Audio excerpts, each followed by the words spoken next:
नमस्कार दोस्तों, राधे राधे, जय श्री कृष्णा। अब तक हम लोग कार्तिक महात्म का 22वां अध्याय का श्रवण कर चुके हैं। अब मैं आपको 23वां, 24वां और 25वां अध्याय सुनाने जा रही हूँ। वो इस प्रकार है। गणों ने कहा, नियम को पालन करता हुआ विष्णुदास किसी समय भोजन बना रहा था कि कोई छिपकर उसका पाक चुरा ले गया। वह उस पाक को वहां न देखकर भी सायंकाल की आराधना में न होने तथा व्रत भंग के डर से फिर भोजन नहीं बनाया। दूसरे दिन फिर भोजन बनाकर विष्णु भगवान को भोग लगा ही रहा था कि तब तक फिर कोई पाक चुरा ले गया। हे नृप, इस प्रकार लगातार 7 दिनों तक कोई उसका पाक चुराता रहा। तब विस्मित होकर वह अपने मन में विचारने लगा, यह बड़ी विचित्र घटना है कि न को जाने कौन मेरे पाक को नित्य प्रति चुरा ले जाता है। यह परम सन्यासियों का स्थान है, इसे नहीं छोड़ना चाहिए। यदि मैं फिर भोजन बनाकर भक्षण करता हूँ सायंकाल और इस प्रकार की पूजा कैसे छोड़ी जाएगी। पाक बनाकर तुरंत मुझे भोजन नहीं करना चाहिए, क्योंकि बिना भगवान को अर्पण किए वैष्णव लोग भोजन नहीं करते। 7 दिन निराहार बीते और मैं व्रत में तत्पर ही हूँ। आज भली भांति इस भोजन की रक्षा करता हूँ। यह सोचकर भोजन बनाकर उसी स्थान पर ओट में छिपकर बैठ गया। उसी प्रकार पकवान को चुराते हुए किसी एक चंडाल को देखा, जिसका शरीर भूख प्यास से दुर्बल हो रहा है, केवल शरीर में अस्थि पंजर शेष है। उस चंडाल को देखकर श्रेष्ठ ब्राह्मण का चित्त दया से दुखित हो गया। अन्न को ले जाते देखकर ठहरो ठहरो कहकर ब्राह्मण उसके पीछे दौड़ता हुआ कहने लगा, अरे यह रूखा भोजन कैसे करोगे, धृत भी ले लो। यह कहते हुए श्रेष्ठ ब्राह्मण को अपनी ओर आते देखकर वेग से दौड़ता हुआ वह डर से मूर्छित होकर पृथ्वी पर गिर गया। भय से उस मूर्छित चांडाल को देखकर वह दयालु ब्राह्मण शीघ्र ही उसके पास आकर अपने वस्त्र से हवा करने लगा। इतने ही में विष्णुदास ने शंख चक्र गदा पद पीताम्बर धारी चतुर्भुज रूप आलसी के फूल के समान कांति वाले छाती में कौस्तुभ माला से सुशोभित साक्षात श्री विष्णु भगवान को देखा। भगवान का दर्शन करके सात्विक भाव से युक्त वह श्रेष्ठ ब्राह्मण उनकी स्तुति तथा प्रणाम कुछ भी न कर सका। वहीं पर सब इंद्रादि देवतागण भी उपस्थित हो गए और गंधर्व तथा अप्सराएं आकर प्रसन्न होकर नृत्य गीत आदि करने लगे। वह स्थान सैकड़ों विमानों से परिपूर्ण, सैकड़ों देवर्षियों से व्याप्त तथा गायन और बाघ के कल से गुंजित हो गया। तब विष्णु भगवान सात्विक व्रतधारी करने अपने भक्त विष्णुदास को छाती से लगा अपना रूप देकर अपने साथ वैकुंठ धाम को ले गए। उत्तम विमान पर चढ़कर विष्णु के निकट जाते हुए विष्णुदास को यज्ञ में दीक्षित राजा चोल ने देखा। वैकुंठ भवन में जाते हुए विष्णुदास को देखकर अपने गुरु मृदगर को शीघ्रता से बुलाकर राजा चोल ने कहा, उसकी स्पर्धा से मैंने यज्ञ दानादि किया है। वह विष्णुदास ब्राह्मण विष्णु का रूप धारण कर वैकुंठ जा रहा है। मैंने यज्ञ में आपसे दीक्षा लेकर इस वैष्णव यज्ञ को विधि पूर्वक किया है। अग्नि में हवन तथा ब्राह्मणों को दानादि से संतुष्ट किया है। क्या अब तक भी विष्णु भगवान हमारे ऊपर प्रसन्न नहीं हुए। विष्णुदास की भक्ति से ही विष्णु भगवान ने विष्णुदास को दर्शन दिया। इससे सिद्ध हुआ कि दानादि तथा यज्ञों के करने से विष्णु भगवान प्रसन्न नहीं होते, अपितु केवल भक्ति ही से उनका दर्शन होता है। ऐसा कहकर उसने अपने भाजने को राजगद्दी पर बैठाया, क्योंकि लड़कपन से ही यज्ञ में दीक्षित होने के कारण राजा पुत्रहीन था। उसी कारण आज भी उस देश में राज्य के अधिकारी उसी नियम के अनुसार भाजने ही हुआ करते हैं। अनंतर वह यज्ञ मंडल में जाकर यज्ञ कुंड के अभिमुख खड़ा होकर विष्णु भगवान को बड़ी शीघ्रता के साथ 3 बार पुकारा, हे कमलापते, मुझे अपनी अचल भक्ति दीजिए, जिसमें मैं मन वाणी तथा कर्म से सर्वदा आपका भजन किया करूं। ऐसा कहकर वह राजा लोगों के सम्मुख ही अग्नि में कूद पड़ा। मुदगल में ने मारे क्रोध के अपनी शिखा उखाड़ डाली। उसके गोत्र में आज दिन भी उसके गोत्रज शिखा रहित रहते हैं। इतने ही में भक्त वत्सल विष्णु भगवान कुंड के सम्मुख प्रकट होकर चोलेश्वर को दर्शन दिए और हृदय से लगाकर विमान पर आगे चढ़ा लिए। विष्णु भगवान उसको आलिंगन करके उसे अपने समान रूप देकर देवताओं के साथ राजा चोल को लिए हुए बैकुंठ को गए। लक्ष्मी के प्यारे विष्णु भगवान ने अपने समान रूप वाले विष्णुदास ब्राह्मण को पुण्यशील और राजा चोल को सुशील नाम देकर दोनों को अपना द्वारपाल बनाया।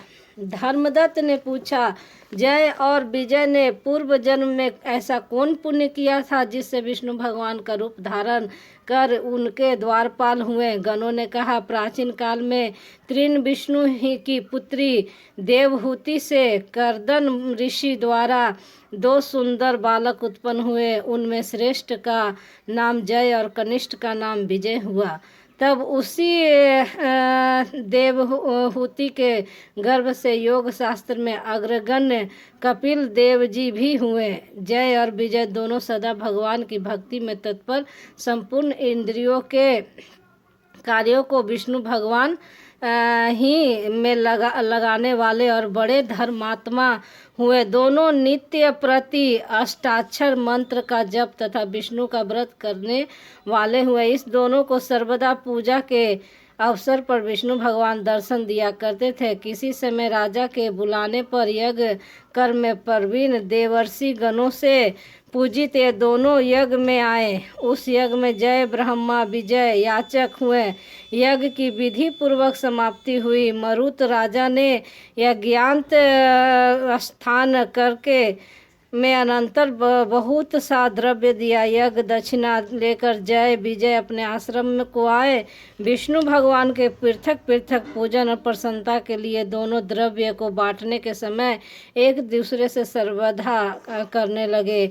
जय ने कहा कि दोनों का सम भाग कीजिए। विजय ने कहा, नहीं, जितना जी से मिला है उतना ही उसका है। तब क्रोधवश जय ने क्षुब्ध होकर विजय को शाप दिया कि तुम धन लेकर नहीं देना चाहते हो, इससे ग्राह हो जाओगे। विजय ने उस शाप को अंगीकार कर जय को शाप दिया कि तुमने परमत होकर मुझे शाप दिया, उसी से तुम भी हाथी हो जाओ। तब नित्य पूजा के समय आए हुए विष्णु भगवान के शाप का वृत्तांत कहकर दोनों ने भगवान में शाप मोचक का उपाय पूछा। जय और विजय बोले, हे देव, हम दोनों आपके भक्त हैं। ग्राह और हस्ती की योनि में कैसे होगे? हे कृपा सागर, इस शाप से उद्धार कीजिए। विष्णु भगवान ने कहा, मेरे भक्तों को वाणी भी अत्यंत असत्य न होगी। यमराज भी इसे अन्यथा नहीं कर सकते। पूर्व काल में भक्त प्रहलाद के कहने से मुझे स्तंभ से प्रकट होना पड़ा और राजा अम्बरीश के कहने से 10 अवतार लेने पड़े। अतः तुम दोनों अपने किए हुए शापों को भोग कर फिर मेरे लोक को प्राप्त हो गए। ऐसा कहकर विष्णु भगवान अंतर्ध्यान हो गए। गणों ने कहा, तब दोनों गंडकी नदी के किनारे ग्राह और हाथी हुए।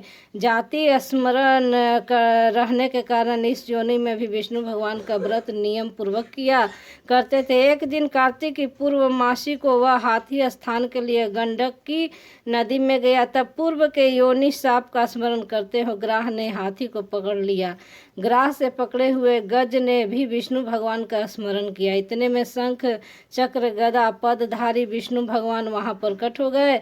तब उन दोनों ग्राह गज को अपने सुदर्शन चक्र द्वारा उद्धार किया और उन दोनों को अपने समान रूप देकर विष्णु भगवान वैकुंठ लोक को ले गए। उसी दिन से उस स्थान का नाम हरि क्षेत्र प्रसिद्ध हुआ। चक्र के आघात से वहां के पत्थरों में भी चिन्ह बने हैं। वे ही दोनों जय और विजय नाम से इसे लोक में प्रसिद्ध हुए।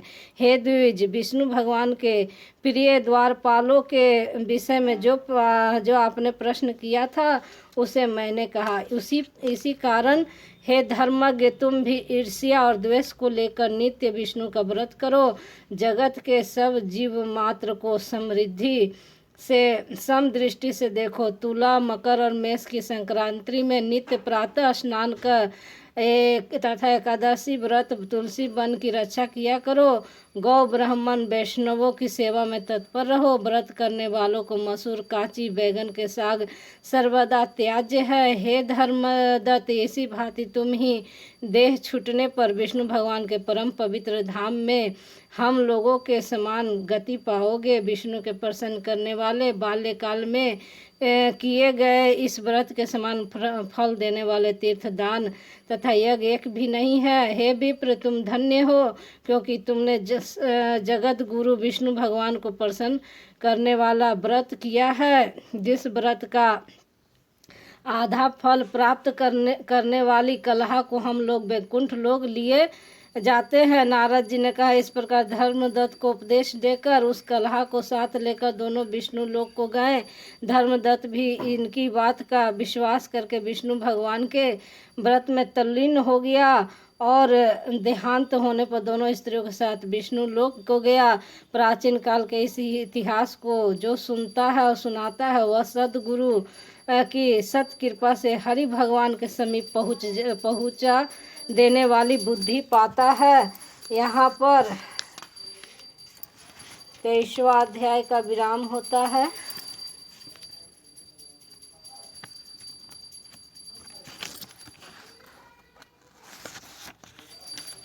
अब मैं आपको 24वां अध्याय का श्रवण करवाती हूँ।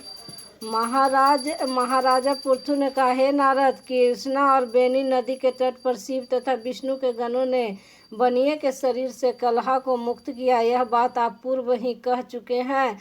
हे धर्मज्ञ, यह कार्य इस दोनों नदियों के प्रभाव से या इस क्षेत्र के प्रभाव से हुआ, यह आप कृपा करके मुझसे कहिए, क्योंकि इस पर मुझे आश्चर्य है।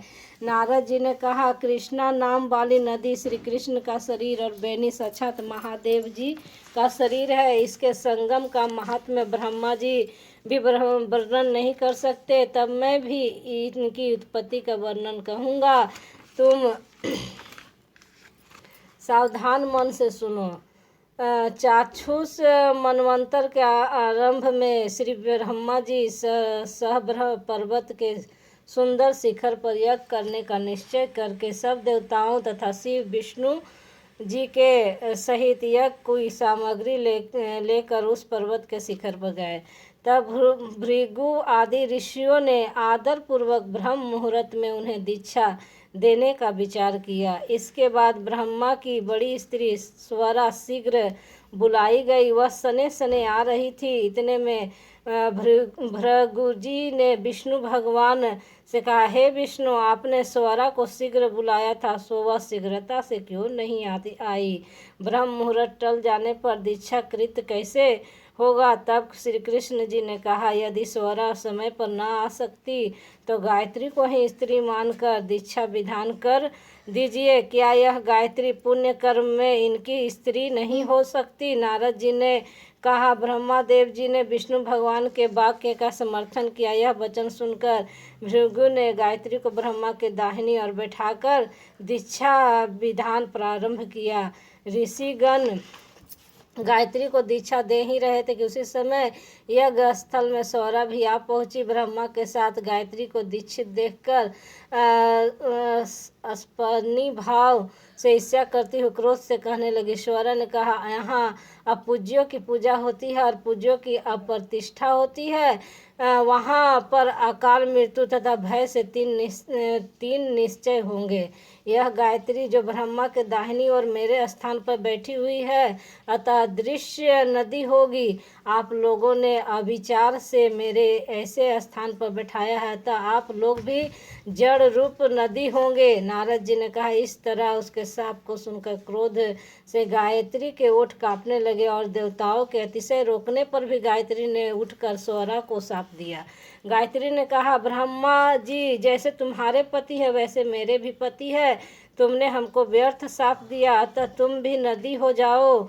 नारद जी ने कहा। तब तो शिव विष्णु आदि देवताओं में हाहाकार मच गया और सब कोई स्वरा को दंडवत प्रणाम करके प्रार्थना करने लगे। देवताओं ने कहा, हे देवी, जो आपने संपूर्ण ब्रह्मादि देवताओं को शाप दिया है, यदि आप हम लोग सब कोई जड़ रूप नहीं नदी हो जाएं तो नष्ट हो जाएंगे। अविवेक से यह काम अवश्य हुआ है, अतः इससे आप इस शाप को वापस लीजिए। स्वरा ने कहा, हे देवतागण, आप लोगों ने यज्ञ के प्रारंभ में गणेश जी की पूजा नहीं की, इसी से मेरे क्रोध रूप में यह विघ्न उपस्थित हो गया। मेरा यह वाक्य भी झूठा नहीं हो सकता।